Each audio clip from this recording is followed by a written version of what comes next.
Oorlogbeziekers die worden ik oproepen om alles wat ze op het strand vinden mee te nemen, te garden. De eilander milieujutter Jan Boy Bosma die dacht dat ik en die riet alle dagen met zijn trekker de kustlijn aan op ziek naar ongespeeld goed. Een speciale milieuarchitect maakt er dan weer een bouwwerk van. Ronnie Porter, die een dag mooi te jutten. Zo'n februarisverliening hier is de milieujutter al dwaande. Maar liefst 30.000 kilo afval had er van het strooien hellen. Hij vindt van alles.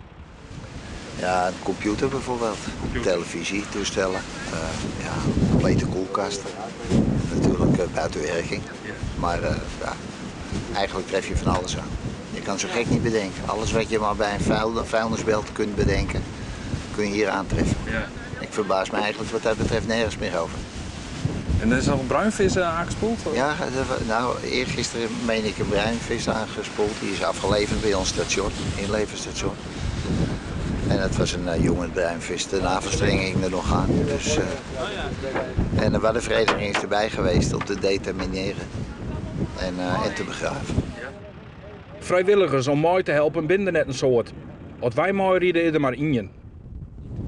Het leek me wel gewoon leuk een tijdje op het strand te lopen en ook nog even iets nuttigs te doen. Ja. Nou, het bleek dat ze dit aan doet en was nieuwsgierig hoe dat zou zijn. Ja, precies. Maar ik had wel verwacht dat er een iets grotere groep zou zijn, want dat is dan wel net iets gezelliger. Maar, Met enige? ja, het verbaast me een beetje eigenlijk.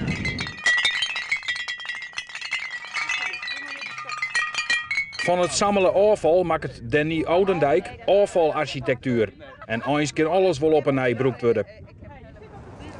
We hebben ook niet een vast plan. Hè? Dus eerst laat ik een kiosk maken, een uitkijkpunt met een mooi overstek als een soort viewmaster die naar de zee kijkt. Weet je, waar een fles bitter staat en waar iemand met een verrekijker zit en die dan, ja, ik zie een plastic fles. Ja. Dat idee, dus toch een soort symboliek in de functie dan van een gebouw. Maar het is nu, uiteindelijk werd het een winkel. We hebben hier de toonbank en we hebben de mooiste materialen hier liggen. Ja, wat zal ik je laten zien? Er is een urn gevonden. Een urn? Met steen, een urn. Die is open en die is zo aankomen drijven met de steen er nog in van het crematorium Haarlem. Met een nummer achterop. Ik zal het crematorium wel eens bellen later. Ja, want dat roept vragen op. Dat roept absoluut vragen op. En er zijn hier mensen die langskomen die zeggen van, nou misschien is dat wel opa.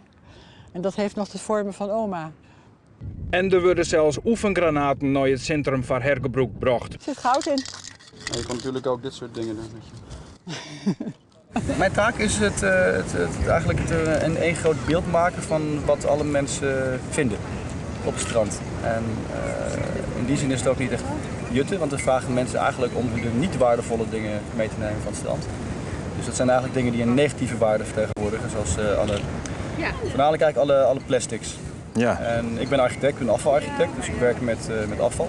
Ik werk met genegeerde materialen die het zij afval zijn of geen zogenaamde economische waarde meer vertegenwoordigen, wat natuurlijk gewoon onzin is. Weet je. Als je in een stenen tijdperk leeft en je vindt een stuk plastic, dan denk je van, weet je, ga het maar maken. Weet je. Maar wat ik heel mooi vind is dat je dan ben je hier 's ochtends en zie je bijvoorbeeld een man in een prachtig wit pak, een groot stuk vies visnek bij zich, wat hij dan echt vanaf de horizon naar je toe komt brengen. En dat is gewoon mooi. De milieujutter docht mooi of zonder vrijwilligers gewoon zijn werk. Nou, overwegend ben ik alleen bezig, maar iedere hand die mij helpt hierbij is welkom. Wat is de animo voor? Kan beter. Kan beter. Ja. Mensen komen toch voor de kunst. En, ja, nou ja, de mensen komen hier voor oorlog. Dat is dan de insteek. En die komen voor de voorstelling en alles wat erbij hoort. Nemen de vakantie voor een week. En die hebben niet direct als prioriteit het opruimen van het strand. Er zijn wel mensen die later teruggekomen hoor, daarvoor. Met alle tonnen afval en plastic die er in de oceaan en zeeën druwen, had de milieujutter voor de komende decennia nog wel wat te doen. Alle help is dus welkom.